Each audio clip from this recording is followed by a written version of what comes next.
Hello, dear students. Welcome to Rasa International School. Today, we are going to cover the remaining part of Chapter 5 Reported Speech from English Language of Class 10th. This is part 2 video of this chapter and it is given on page number 149 to 151. So, let's start. Students, as you can see here, जैसा कि आप यहाँ देख सकते हैं, इन previous part we have studied some 4 rules. हमने previous part में कुछ 4 रूल्स पढ़ लिए थे हमने इस चैप्टर के। अब हम इस वीडियो में आगे के कुछ और रूल्स पढ़ेंगे। चलिए स्टूडेंट्स स्टार्ट करते हैं।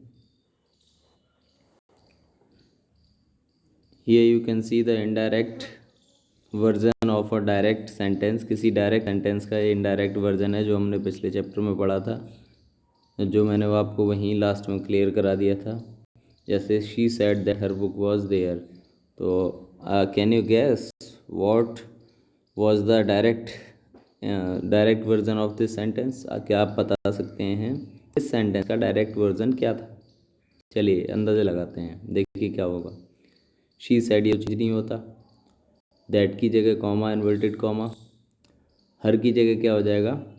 माय, क्योंकि अकॉर्डिंग टू इसके चेंज हुआ है ना, ये सब्जेक्ट के अकॉर्डिंग, तो क्या हो जाएगा?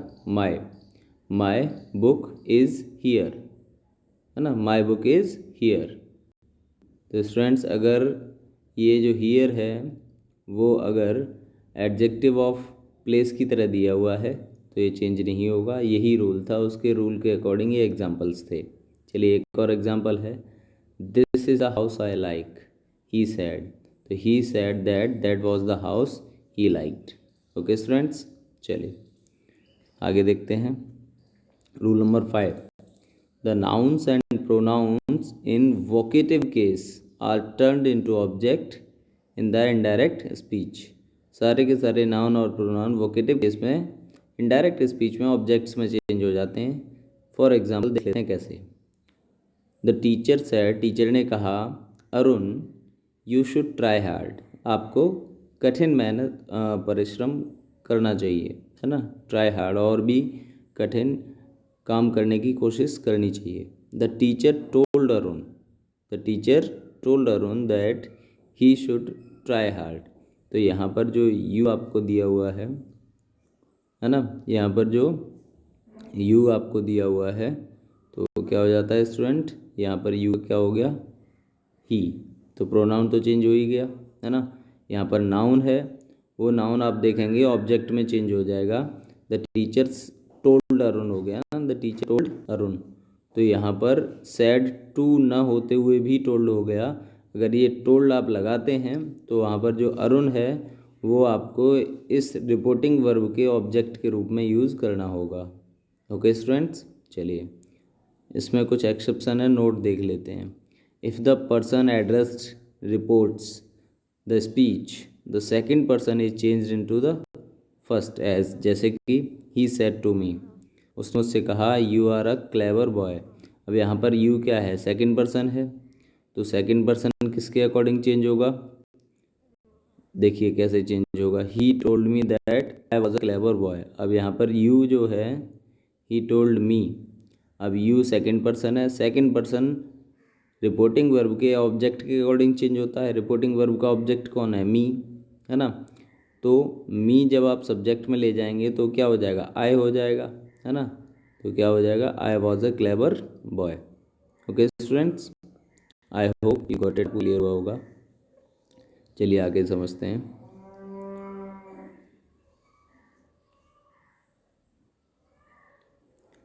If the pronoun he or she stand for different persons, the names of the person referred to are interested in brackets after the pronouns. Besides, nouns could be used instead of pronouns wherever possible as, जैसे कि Arun said to Amit, I want your pen. अब यहाँ पर आप देखेंगे कि अरुण ये भी मेल है, अमित ये भी मेल है, दोनों के लिए क्या यूज़ होगा? ही यूज़ होगा। तो Arun told Amit that he, अब ये ही किसका मतलब है ना, आई बोला है ना, तो I first person according to subject change होगा, तो सब्जेक्ट कौन है, अरुण, तो ही की जगह कौन आ जाएगा ब्रैकेट में, ही के साथ अरुण, है ना। वांटेड हिज पेन, अभी हिज कौन है ना, हिज पेन मतलब इसका पेन चाहिए, अमित का पेन चाहिए, क्योंकि अमित से बोला है ना कि योर पेन, तो योर क्या, यू किसके अकॉर्डिंग चेंज होगा, ऑब्जेक्ट के अकॉर्डिंग, ऑब्जेक्ट कौन है, अमित, तो हिज की जगह क्या आ जाएगा, अमित आ जाएगा, Amit's pen. Okay students, I hope आपको क्लियर हुआ हो। चलिए असर्टिव सेंटेंसेस में किस तरह से चेंजेस होते हैं उसको समझ लेते हैं। Assertive sentences in the indirect speech are usually introduced by conjunction that, इसमें conjunction that का यूज होता है, जैसे they said to Anuj you are a brave boy, they told Anuj that he was a brave boy। okay students, तो conjunction that का use होगा assertive sentence में। The verbs tell, inform, remind and assure always take a personal object after them. Hence, the form said to me is changed generally into told me, and sometimes into informed me, reminded me, or assured me as the sense may require as। यहाँ पर आपको बोला गया है कि वैसे तो set to जो है वो आपका टोल्ड मी में चेंज हो जाएगा, सेट टू मी किस में चेंज हो जाएगा, टोल्ड मी, है ना। बट अगर कहीं कहीं जैसे कि रिक्वायरमेंट है, जैसे आपको दिख रहा है कि किसी ने इन्फॉर्मेशन दी तो इन्फॉर्म्ड मी कर दीजिए, किसी ने याद दिलाया है रिमाइंडेड मी कर दीजिए, है ना, किसी ने एश्योरिटी दी है तो एश्योर्ड मी कर दीजिए, है ना। जिस तरह का सेंस वहाँ निकल रहा हो आप वैसा वहाँ पर यूज़ कर सकते हैं। ओके स्टूडेंट्स, चलिए देखते हैं एग्जाम्पल्स में। The teacher said to me, teacher ने मुझसे कहा, I have never seen such a lazy girl as you are, मैंने तुम्हारे जितनी कभी भी लेजी गर्ल नहीं देखी। The teacher told me that she had never seen such a lazy girl as I was. Okay students, तो यहाँ पर आपको सिर्फ दैट का यूज़ दिखाया गया है ना। आपको अश्योर्ड वाला, टोल्ड, वो इन्फॉर्म्ड वाला वो यूज़ आपको नहीं दिखाया गया है, हो सकता है आगे दिया जाए एग्जाम्पल्स में। All nouns and pronouns in the vocative case in the reported speech are turned into personal object of the reporting verb, है ना। रिपोर्टिंग वर्ब के पर्सनल ऑब्जेक्ट की तरह चेंज होते हैं सारे के सारे नाउन, जैसे Ramesh said sister you are late today. अब यहाँ पर देखिए सिस्टर है वो नाउन है ना, तो और यहाँ पर यू ये प्रोनाउन है। Ramesh told his sister, Ramesh ने सिस्टर को, अपनी सिस्टर को बताया दैट। अब ये प्रोनाउन है, ये प्रोनाउन क्या है, यू जो प्रोनाउन है स्टूडेंट्स, यू प्रोनाउन सेकंड है ना, सेकंड पर्सन है, तो सेकंड पर्सन किसके अकॉर्डिंग चेंज होगा, रिपोर्टिंग वर्ब के ऑब्जेक्ट के अकॉर्डिंग। तो रिपोर्टिंग वर्ब ऑब्जेक्ट यहाँ पर दिया हुआ है, नहीं दिया हुआ, तो स्टूडेंट आप गैस करिए कि रमेश ने जो बोला है वो किससे बोला, सिस्टर से बोला, तो सिस्टर ऑब्जेक्ट हो जाएगी। तो सिस्टर को जब आप प्रोनाउन में चेंज करेंगे तो क्या हो जाएगी, शी हो जाएगी, है ना। She was let that day. Okay students, चलिए इम्परेटिव सेंटेंसेस को देखते हैं। इम्परेटिव सेंटेंसेस में क्या यूज़ होता है, चलिए। When the direct speech is in imperative mood, the reporting verb say or tell is changed to some verb expressing a command, advice, or request.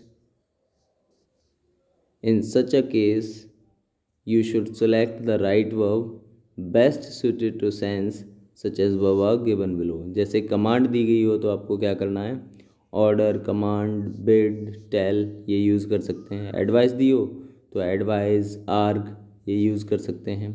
Request दिया हो तो रिक्वेस्ट, आस्क, डिज़ायर ये use कर सकते हैं आप, है ना। एंट्रेटरी दी हो तो बैग, प्रे, एंट्रीट, एम्प्लोर। प्रपोजल दिया हो, सजेस्ट, प्रपोज ये यूज़ कर सकते हैं। चलिए देखिए कैसे। The imperative mood is changed into infinitive, है ना। इन्फिनेटिव मतलब जिसमें टू का यूज़ होता है, किसका यूज़ होता है, टू।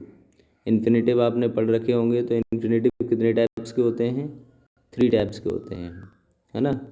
टू इन्फिनेटिव, और टू इन्फिनेटिव के बाद आता है बेयर इन्फिनेटिव, बेयर इन्फिनेटिव के बाद आता है third to have infinitive. Okay students, तो इस तरह से यूज़ होता है। The rules for the change of pronoun are be observe. तो प्रोनाउन को चेंज करने के रूल्स हैं वो ऑब्जर्वेंस जो आपने पढ़ चुके हैं वही होंगे। That is generally not use, that conjunction जो है वो यूज़ नहीं होता। इफ़ इट इज़ यूज, अगर इसका यूज़ होता है, then should is placed before the imperative instead of to. तो टू की जगह शुड का यूज़ होगा। किसका यूज़ होगा? शुड का यूज़ टू की जगह। चलिए, when let in the direct speech expresses a proposal or suggestion, you may use should and change the reporting verb into propose or suggestion as। जैसे कि किस तरह से चेंज करना है आपको? ही सेड टू अस, उसने हमसे कहा, let us have some coffee, आइए कुछ कॉफ़ी लेते हैं। तो ये सजेशन हो गया, या फिर प्रपोज, तो ही प्रपोज्ड और सजेस्टेड, दोनों में से कोई भी कर सकते हैं आप। To us that we should have some coffee. Okay students, तो आप इस तरह से इसका यूज़ कर सकते हैं। चलिए नेक्स्ट पार्ट समझते हैं इसका।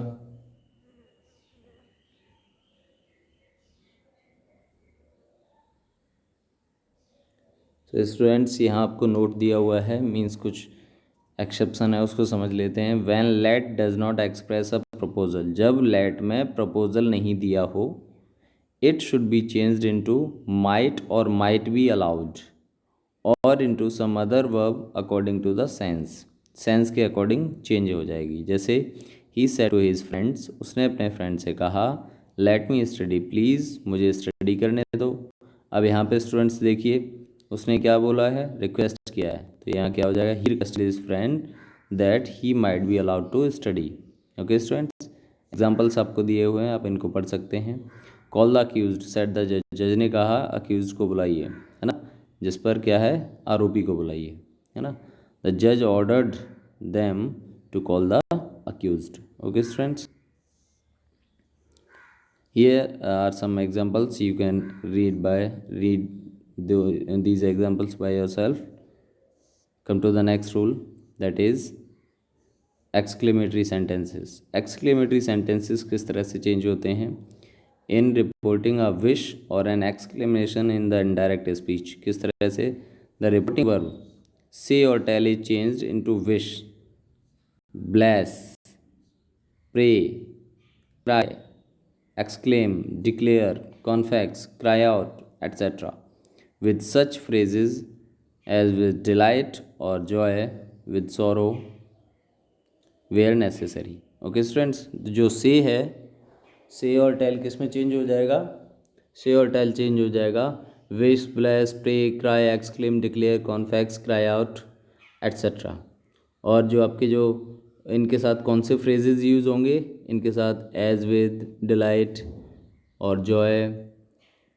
एज विद डिलाइट और जॉय का मतलब, दोनों का मतलब ही हैप्पीनेस होता है। विद सॉरो, दुख में, है ना। तो दुख और सुख जहाँ पर हो वैसे आप बोल सकते हैं, और जहाँ जैसी ज़रूरत हो दोनों में से उस तरह से उस फ्रेज़ को यूज़ कर सकते हैं। चलिए, the interjections and the exclamation such as O, well, hurrah, alas, bravo, curse, curse it are omitted and their sense is expressed by means of phrases। ये omitted है, आप इनका यूज़ नहीं करेंगे। इनका जो सेंस निकालेंगे आप वो फ्रेजेस से निकालेंगे। Okay students, the exclamatory form is changed into statement and the note of exclamation is replaced by a full stop. तो जो एक्सक्लेमेशन का मार्क होता है वो फुल स्टॉप से क्या हो जाता है? रिप्लेस हो जाता है। स्टूडेंट्स, हमने तो पहले ही पढ़ रखा था कि क्वेश्चन मार्क और मार्क ऑफ एक्सक्लेमेशन यूज़ नहीं होगा। ओके स्टूडेंट्स, तो चलिए आगे देखते हैं। एग्जाम्पल्स आपको दिए हुए हैं। ही सेड, उसने कहा, मे गॉड सेव माई सन, भगवान मेरे बेटे को बचाए, है ना। तो he prayed that God might save his son, ये हो जाएगा डायरेक्ट। दूसरा दिया हुआ है, दे सेड, उन्होंने कहा, hurray we have won the match. तो यहाँ पर क्या है? खुशी होती है। हुर्रे कहाँ यूज़ किया जाता है? खुशी में। तो हमने पढ़ा था कि भाई ये यूज़ नहीं करना है हमें, इसकी जगह जो फ्रेजेस हैं वो यूज़ करने हैं। कौन से? दे एक्सक्लेम्ड विद डिलाइट या विद जॉय, आप दोनों में से कुछ भी यूज़ कर सकते हैं। That they have won the match, तो फुल स्टॉप यूज़ होगा, बाद में ये हट जाएगा। She said alas he is dead. तो ये स्टूडेंट्स यहाँ पर जो आपका फिर से इंटरजेक्शन दिया है इसकी जगह फ्रेज यूज होगा, जैसे she cried out with sorrow that he was dead. Next है what a horrible accident it is he said. तो स्टूडेंट यहाँ पर क्या है, डरने की बात आ रही है ना, तो he exclaimed that it was a horrible accident. Okay students, चलिए इंटरोगेटिव सेंटेंसेस में क्या होता है, इंटरोगेटिव सेंटेंसेस को समझ लेते हैं एक बार। In reporting verb a question is in indirect speech.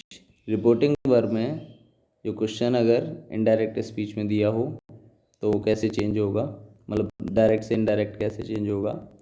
The reporting verb sad is changed into asked, inquired, demanded, है ना। अगर ओनली क्वेश्चन पूछा गया यस नो टाइप का, तो जो रिपोर्टिंग वर्ब में सेज या टेल दिया हुआ है तो किस में चेंज हो जाएगा, किस में, इंक्वायर्ड में, डिमांड में, आस्क्ड में, है ना। वेदर और if is used after such an introduced introductory verb whenever the required, so whenever the direct question admits of one or two answers yes or no, है ना। जब yes no टाइप के answer हो जिस question के, उस question में reporting verb के बाद कंजंक्शन दैट न यूज होके वेदर या इफ, इन दो में से एक कंजंक्शन यूज होगा, है ना। चलिए नेक्स्ट रूल समझते हैं। The interrogative sentence is changed into a statement positive और negative, the note of the interrogation is replaced by a full stop. तो फुल स्टॉप यूज होगा ना कि question mark. If the question began with the interrogative pronoun or an interrogative adverb such as what, which, when, whose, who, here, how or why, the same word is used in indirect speech to introduce the words spoken by the speaker।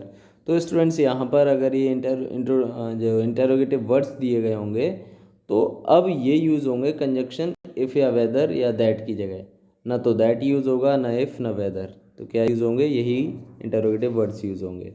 चलिए next yes no type के questions देख लेते हैं। ही said to us, उसने हमसे कहा are you going away today, क्या आप आज दूर या बाहर जा रहे हो। He inquired us where that we are going away the day. अब स्टूडेंट्स यहाँ पे समझ सकते हैं आप, उसने हमसे पूछा है, इंक्वायर्ड यूज़ कर लिया, आस्क्ड यूज़ कर सकते थे, है ना, इंक्वायर्ड ऑफ यूज़ कर लिया, है ना, आस्क्ड टू होता है ना। वेदर कंजक्शन की जगह इफ़ या वेदर यूज़ करेंगे आप, कॉमा इन्वर्टेड कॉमा की जगह वेदर, बाकी आपने पूरा जो है स्टेटमेंट में चेंज कर देंगे आप। ओके स्टूडेंट्स, स्टेटमेंट में चेंज हो जाएगा, इंटरोगेटिव में चेंज नहीं होगा। He said to me do you know way, उसने हमसे पूछा क्या तुम रास्ता जानते हो। तो उसने पूछा है ना, तो ही इंक्वायर्ड ऑफ मी, इफ़ या वेदर दोनों में से कोई भी यूज़ कर सकते हैं, आई न्यू द वे। चलिए स्टूडेंट्स आगे एग्जांपल्स और देख लेते हैं। अगर आपके WH टाइप क्वेश्चंस दिए हों तो रूल्स तो हम पढ़ चुके हैं भाई। She said to me why did you write to me such an insulting letter, आपने मुझे ये इंसल्टिंग लेटर क्यों लिखा। तो शी डिमांडेड ऑफ मी, उसने मुझसे मांग की, वाई, अब यहाँ पर देखिए आप कॉमा कॉमा की जगह जो कंजक्शन यूज़ होगा वो वही यूज़ होगा जो आपको इंटरोगेटिव वर्ड्स दिए हुए हैं। ओके स्टूडेंट्स, चलिए शी सेड, उसने कहा हु टॉट यू हिंदी, तो she asked who had taught us Hindi, है ना, इस तरह से हो जाएगा। The remaining examples you should read by your self, आप अपने आप पढ़िए। चलिए उसके बाद हम और देख लेते हैं, इलस्ट्रेटिव एग्जाम्पल्स आपको और दिए हुए हैं। Read the following conversation and complete the passage that follows. Rita, when did you come, आप कब आई। श्यामा ने बोला yesterday. Rita, did you enjoy the holidays, तो Shyama, yes I did, let us go to canteen. Rita asked Shyama, Rita ने श्यामा से पूछा। अब यहाँ पे कंजक्शन यूज हो जाएगा क्या, इफ या वेदर, दोनों में से कोई भी आप यूज कर सकते हैं। तो इफ, है ना। श्यामा रिप्लाइड, श्यामा ने जवाब दिया। सॉरी, आप इसको इफ़ नहीं है आपको, क्योंकि आगे दिया नहीं है तो आप पूरा ही बोलिए। Rita asked Shyama if, sorry if भी यूज़ नहीं होगा क्योंकि पूछा है, तो यहाँ पर ये दिया हुआ है when. Rita asked Shyama when when, अब यू की जगह क्या हो जाएगा, सामा से पूछा है तो शी हो जाएगा। वैन शी हैड कम, है ना, Rita asked Sama when she had come, क्या हो जाएगा, शी हैड कम, क्योंकि ये पास्ट इंडेफिनिट है, पास्ट परफेक्ट में चेंज हो जाएगा। चलिए, उसके बाद आ जाएगा श्याम रिप्लाइड, श्यामा ने जवाब दिया।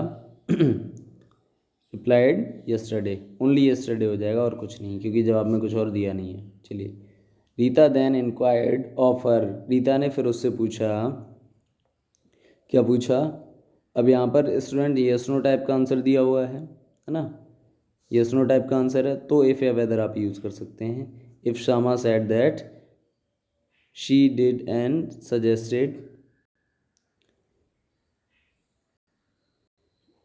सजेस्टेड के बाद क्या हो जाएगा students, let us go to canteen, तो सजेस्टेड टू गो कैंटीन, क्या हो जाएगा, कैंटीन। जैसे Rita asked Shama when she came, है ना। चलिए, Shama replied that she came the previous day, yesterday में चेंज हो जाता है प्रीवियस डे में। Rita then inquired of her if she had enjoyed her holidays. Shama said that she did suggested that they should go to canteen. Okay students, तो here नीचे आपको दिया हुआ है, given below is an example of typical reported speech in the form of a cartoon narration, read the comic strip। आप इसको पढ़ सकते हैं, इसके बाद आप ये एग्जांपल आपको दिया हुआ, आप इससे अंदाज़ा लगा सकते हैं। तो students, so in next video we will be doing the solved examples and unsolved examples. So till then, thanks for watching the video, keep studying at your home and always love your parents.